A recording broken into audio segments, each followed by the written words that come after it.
Hello, everybody, and welcome back to episode 3, year 3 of Frosted Over.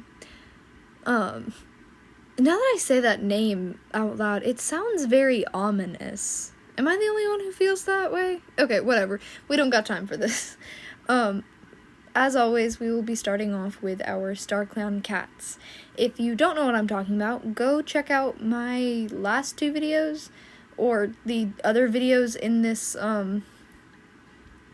same series, so you get caught up, because this is like I said, this is part 3, so you'll be a bit lost if you don't know what I'm already talking about.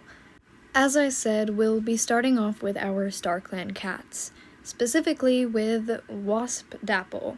I always hate losing cats, but at the same time, I was kind of relieved to have seen her go.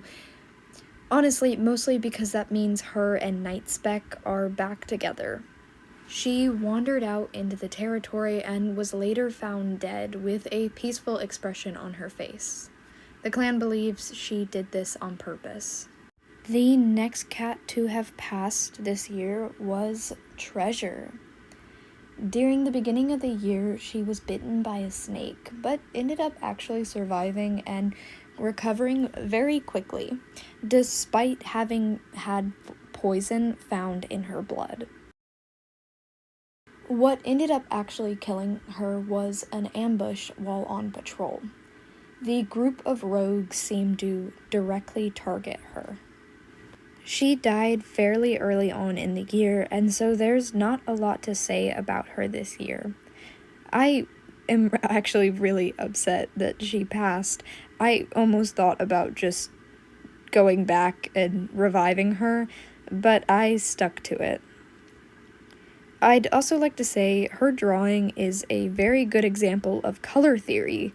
I thought I was going insane when I drew her. If you think I've changed her color palette, I haven't. I took all of these colors directly from the reference shown in the video. The only difference is the background color. So, yeah, I guess, I don't know. The original background color for the reference is a gray, as you can see, while this is a darker gray, almost black. So it appears differently depending on everything. So she looks a lot redder in this version than her original version. She's still very pretty. The white part of her tail does bother me, however. You'll see it in a few seconds.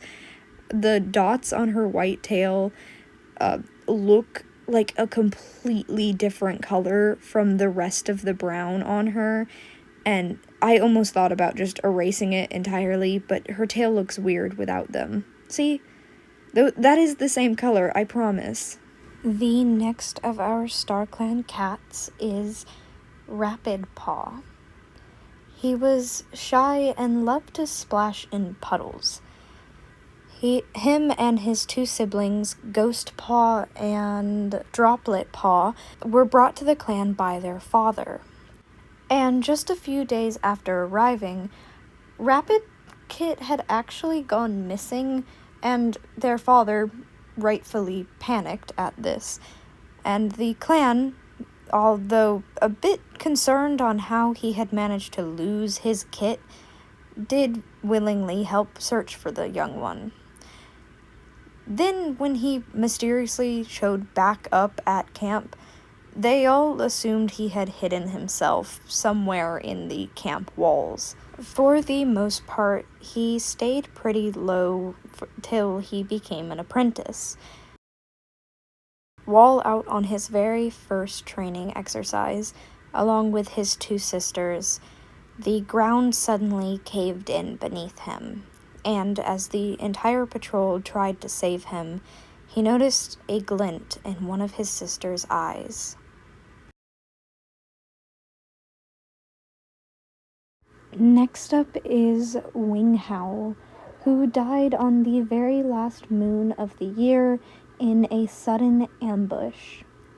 I say sudden, but he truly wasn't the only one to have been injured and died in a ambush this year. we actually have faced a ton of ambushes involving both rogues and another clan known as Bat Clan that has become very hostile towards us. The reasons behind it, we're not too sure. He was one of the many that got a slight character remodel.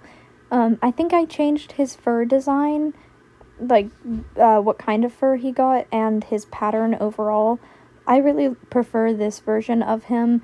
Very sad to have seen him go, but at least he looks pretty now. I now realize this, looking at all my notes. None of the cats who entered StarClan had any burial moments, or I forget the word for it. Like, any cats necessarily designated to grieve them. All of them kind of were just, hey, they died. Which is really upsetting. I don't know. This feels weird. We had 5 cats die, and not one of them had anyone grieve them, necessarily. I don't think, at least. I don't remember. Well, there are 2 cats that I'm going to make the executive decision and say did mourn this specific cat. That also goes with Rapid Paw. His family mourned him. Just not in the time skip thing. They mourned him in their own personal, I forgot the words. The little actions that they do each month, they mourned him through those. But, I never ended up checking these next 2 cats. Sadly, as you can see, Rubblestone passed away this moon. He was out on a peaceful stroll when he was attacked by a dog, and didn't end up making it. The camp later found his body, with clear signs of a dog and a struggle. There were 2 cats in particular who, as I said before, I'm going to say mourned him, and that would be Bay Pelt and Doe Clash, as they both had started developing some pretty big feelings towards the warrior. Next up, and the first of our living cats, is Auburn Star, who luckily did recover perfectly fine from her malnourishment, and actually started sharing prey with a random stray, who introduced himself as Mary. He's actually an 83-year-old Tom who's insecure, has natural intuition, and a pretty good fighter for a kitty pet. He did not end up joining the clan and actually still resides with his 2 legs. The clan doesn't really know if Auburn Star still goes to visit him. I'm also fairly sure we might have met this Tom already in the past. I kind of forgot to include any of the rogues we met previously. Rogues is just a general non-clan members. So yeah, we might have met Mary already, but I'm not going through all of that just to figure out. So we'll be reintroducing any of the rogues that we have met already.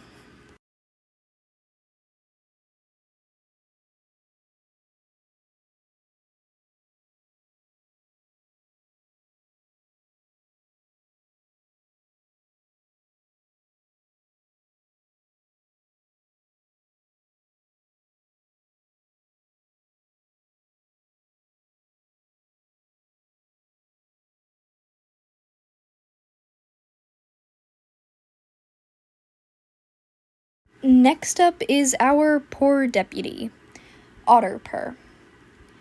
At the very beginning of the year, he fought a rogue, and although he drove the trespasser away, had to be rushed to the medicine cat's den quickly after.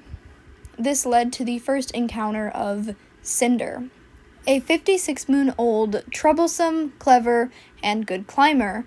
Luckily for our deputy and our clan, Otterpur ended up recovering very quickly, and was actually soon seen racing across the borders with a rival from another clan, Lupin Clan. And next up is Bright Crest, who has been having a pretty rough year. She fell ill with green cough at the beginning, only for almost as soon as she healed for her to get badly attacked by a dog, leading to an injury on her tail. She is yet to heal from it, and it has actually grown infected. Bit of a side comment here. What's with both of them getting tail injuries? Come on, your sister just had a tail injury, and now you got one. I think they're just cursed to always be too similar. Because of this, it has left the clan without a medicine cat in a time we desperately need one. Many of the clan has been falling ill, and so Otterpur has taken up that role as well. He's trying his best to get Brightcrest back on her feet, and will often come to her anytime somebody else is sick or injured, having her essentially tell him step by step what to do. I'm starting to think that Otterpur is just everything.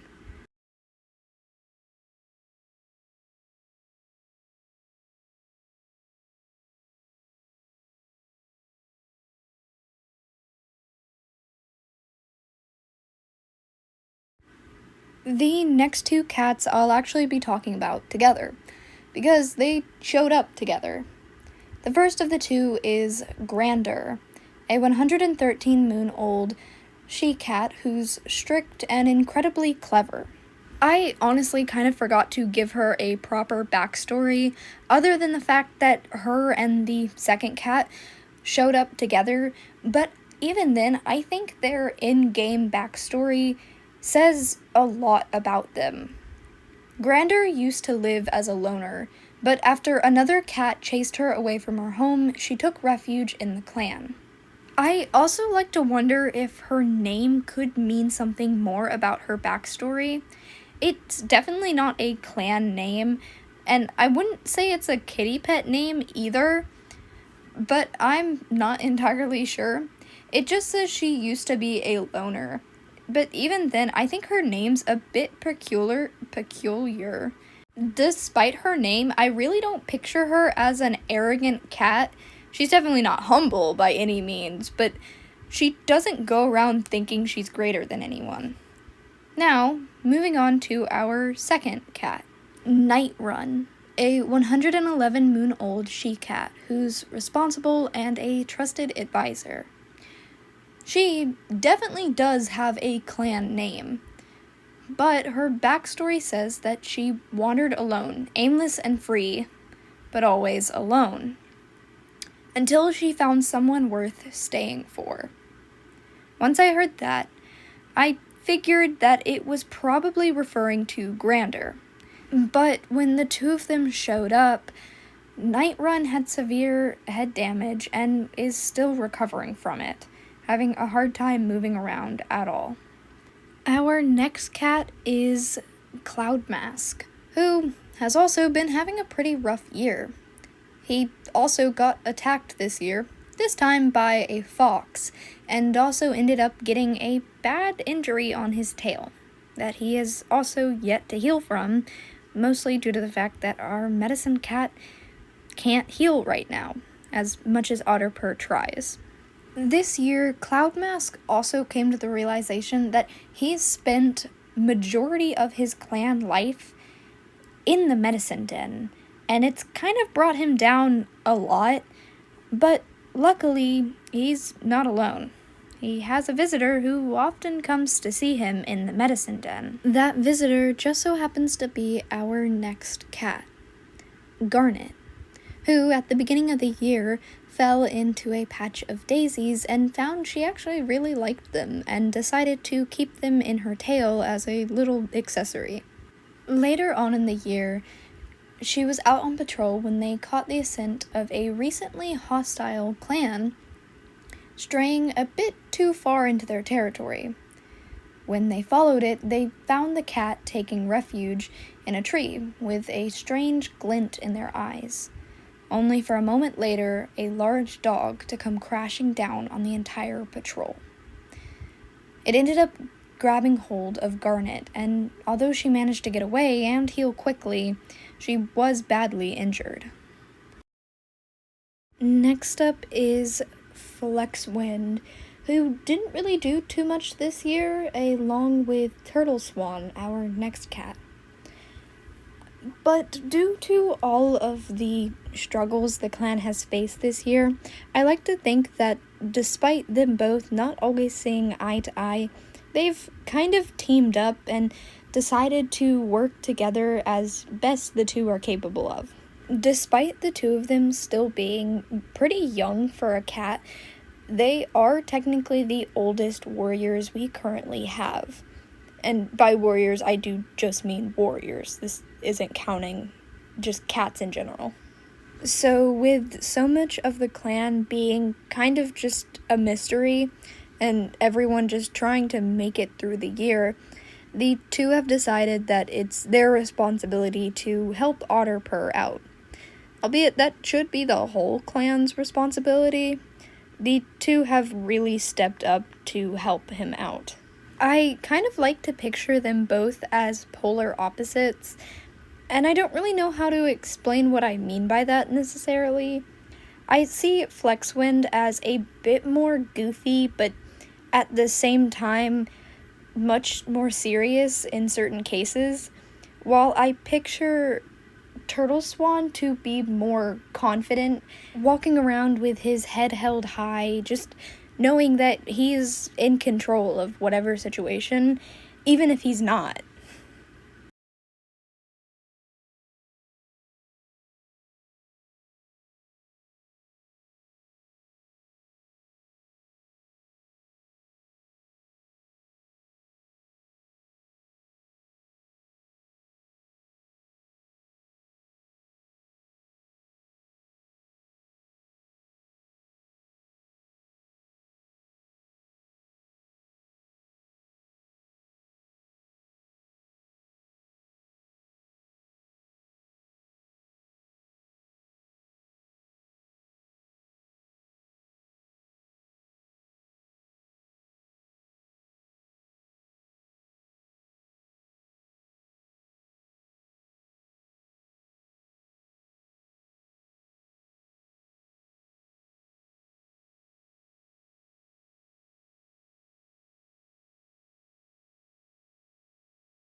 The next cat on our lineup is Lizard Feather, who, despite her own tail injury this year, well, last year, she's healed very quickly from it and is back on the field. Again, it did leave a scar that she's starting to grow a bit more confident in. Aside from that, she's also a bit suspicious of a few of her clanmates. More one in particular, and we'll get to him in just a moment. There's just something about the Tom that seems to strike her as odd, and she can't quite place it, so she's been trying her best to keep an eye out for all of her clanmates. Especially with all of the recent attacks, the whole camp is pretty much on edge.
Next up is Auburn Rise, a rogue that actually picked that name. He was originally named something else, although the clan does not know what, but they do know this was not his birth name. They know this because once he got to camp, they asked for his name, only for him to ask what Auburn Star's name was. Upon hearing it, he immediately responded with Auburn Rise. The clan believes it was him directly trying to copy the leader. Why, they're not too sure. It could have been a power thing, but none of them really know. Overall, he is a very good warrior, being fairly cold but a really good fighter, and also a prophecy seeker. A detail that is kind of what makes Lizard Feather a bit suspicious of him, aside from all the other shady stuff he does. During the year, he caught scent of a Bat Clan cat within the territory, and for the next few hours, relentlessly hunted them through the territory. It was helpful, to say the least, and they did get the intruder out of the territory. It had just been an apprentice who had gotten drastically lost, but still. The way he handled it, and with such ferocity to find, and his ability to track, really scared them. Next up is Flutterheart, a cunning and great kit-sitter who found his way to the clan with his 3 kittens, one of which including Rapid Kit. Many moons before he made it to the clan, or even the surrounding territory, he was washed away from his former home in a massive flood that he believed had killed his whole family, including the kits he had had in those foreign lands. Nearly a year passed, and he has found a new mate and had kits, only for something to happen to her. He refuses to answer what exactly. This is what led him to joining the clan. Many of the cats noticed the eerie similarness between him and Clash. Even when the two saw each other, he froze, a look as if he had seen a ghost on his face. He too had been caught in an ambush this year, although making it out fairly uninjured. He was also at one point caught eavesdropping on his own daughter, Ghostpaw.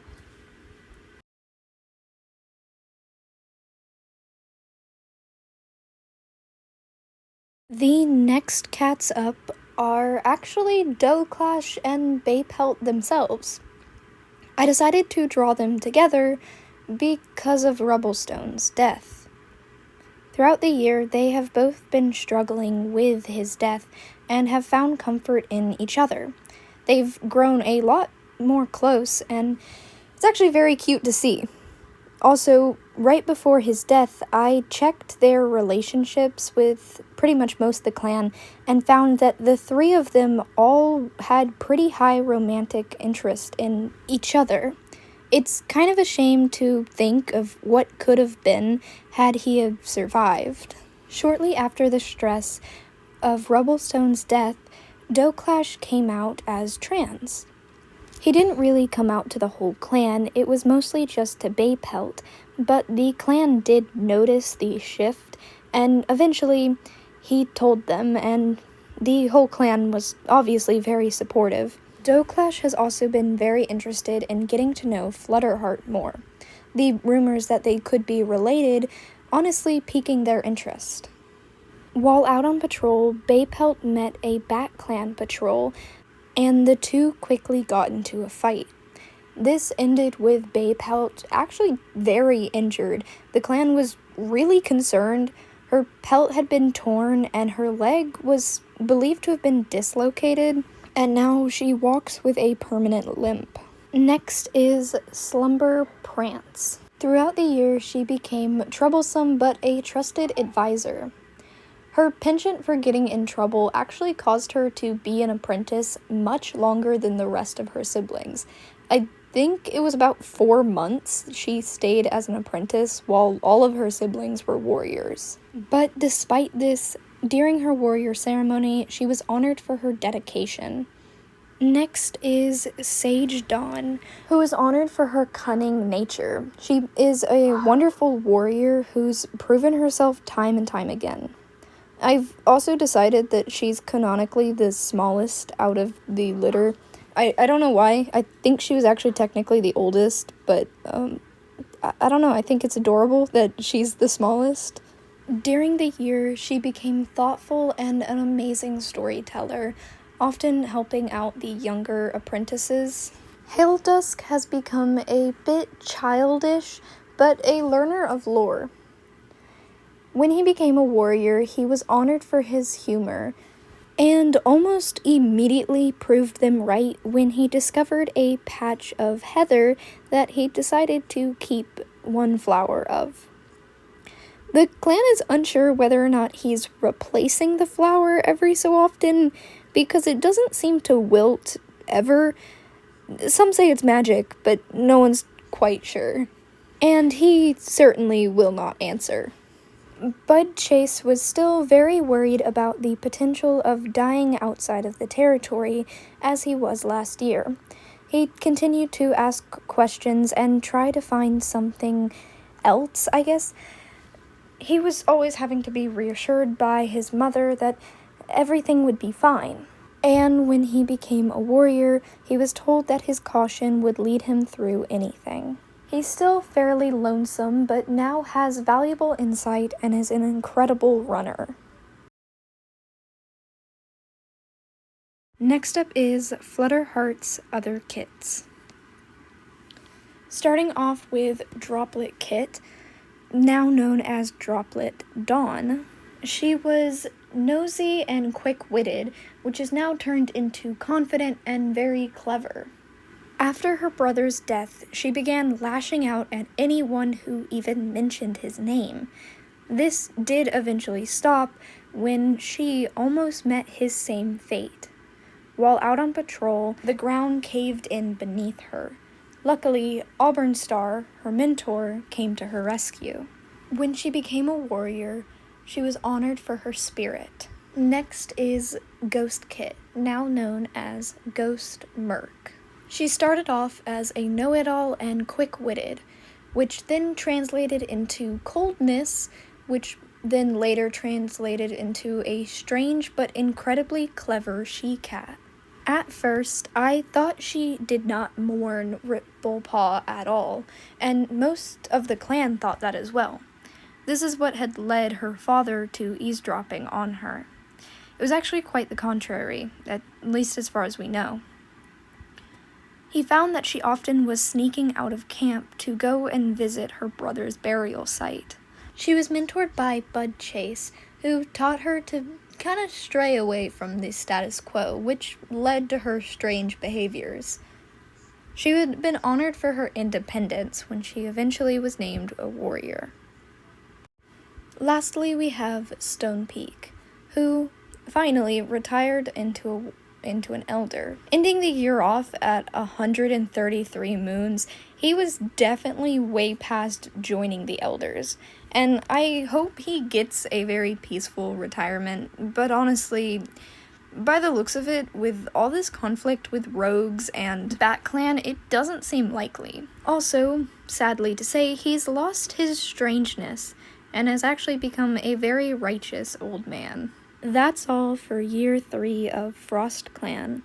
I'm working on an animation that should be posted almost directly after this video, so I'd highly recommend going and watching it. But I hope you guys enjoyed, and to see y'all next time.